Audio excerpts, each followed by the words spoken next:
Hello everyone, গত রবিবার বানিয়েছিলাম স্পেশাল একটা মেনু আর ভাবলাম সেটাই তোমাদের সাথে শেয়ার করি। বানিয়েছিলাম চিলি চিকেন। চিলি চিকেন তোমরা সবাই রান্না করতে পারো কম বেশি, আর আমি যেভাবে চিলি চিকেন রান্না করি সেটাই আর কি তোমাদের সাথে শেয়ার করলাম। প্রথমে চিকেনটাকে ধুয়ে নিয়েছিলাম আর ম্যারিনেট করে রেখেছিলাম 2 ঘন্টা। ম্যারিনেট করার জন্য যেগুলো নিয়েছিলাম সেগুলো হচ্ছে আদা রসুন বাটা, কর্নফ্লাওয়ার, নুন, 2টো ডিম আর একটু ময়দা আর সয়া সস দিয়ে ভালোভাবে মাখিয়ে আমি 2 ঘন্টার জন্য রেখে দিয়েছিলাম। 2 ঘন্টা পরে আমি ফেরত এসে তারপরে আবার কড়াইতে তেল দিয়ে দিলাম, সাদা তেল অবশ্যই, আর চিকেনগুলোকে হালকা করে ভেজে তুলে নিলাম। সব চিকেনগুলো আমার ভাজা প্রায় হয়ে গেছে।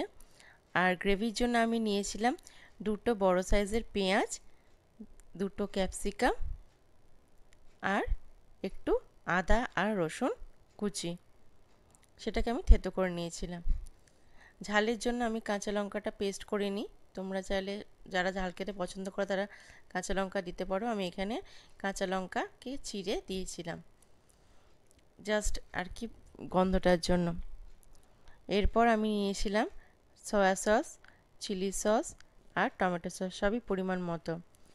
তারপরে চিকেনগুলোকে ভেজে রেখে তুলে নিলাম। সেই একই তেলে আমি ক্যাপসিকাম আর পেঁয়াজটাকেও ভালোভাবে ভেজে নিলাম।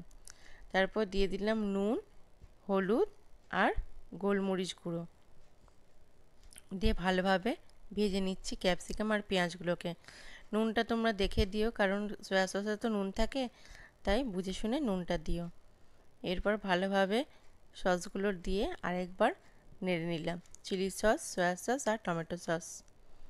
তোমরা কারা কারা চিলি চিকেন খেতে পছন্দ করো অবশ্যই কিন্তু কমেন্ট করে জানিও। আমার তো দারুণ লাগে চিলি চিকেন দিয়ে ফ্রাইড রাইস খেতে। ফ্রাইড রাইস সেদিন করিনি, ভাতই করেছিলাম আর ভাত দিয়েই খাওয়া হয়েছিল। কিন্তু রাত্রে রুটির সাথে এই খাবারটা জাস্ট জমে গেছিলো, চিলি চিকেন দিয়ে রুটি। আর এই দেখো সসগুলো দিয়ে ভালোভাবে একটুখানি কষিয়ে নিচ্ছি, নাড়ি চাড়িয়ে নিচ্ছি।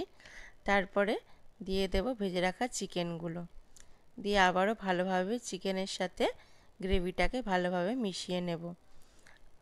কালারটা দেখেছো কত সুন্দর এসছে? এখানে কিন্তু আমি কোনো ফুড কালার ব্যবহার করিনি, যেহেতু ঘরের রান্না আমি ওইসব ব্যবহার করি না, এগুলো সসেরই কালার। তারপরে একটা বাটিতে একটু কর্নফ্লাওয়ার নিয়ে ভালোভাবে গুলিয়ে নিচ্ছি যাতে কোনো লাম্প না থাকে। এরপরে কর্নফ্লাওয়ারটাকে ওই চিলি চিকেনের মধ্যে আস্তে আস্তে করে ঢেলে চিলি চিকেনটাকে আর ভালোভাবে মিশিয়ে নেবো চিলি চিকেনের সাথে, যাতে গ্রেভিটা আরেকটু গাঢ় হয় আর খেতে আরেকটু টেস্ট লাগে। আর চিলি চিকেন আমার হয়েও গেছে রেডি। এবার জাস্ট ঢেলে নেওয়ার পালা। গরম গরম ভাতের সাথেও কিন্তু চিলি চিকেন খুব সুন্দর লাগে, তোমরা কখনো একবার ট্রাই করে দেখতে পারো। ফ্রাইড রাইসের সাথে তো চিলি চিকেনের জুড়ি মেলা ভার, তাই না? দেখা হচ্ছে নতুন একটা ভ্লগে। ততক্ষণ তোমরা ভালো থেকো, সুস্থ থেকো, সাবধানে থেকো।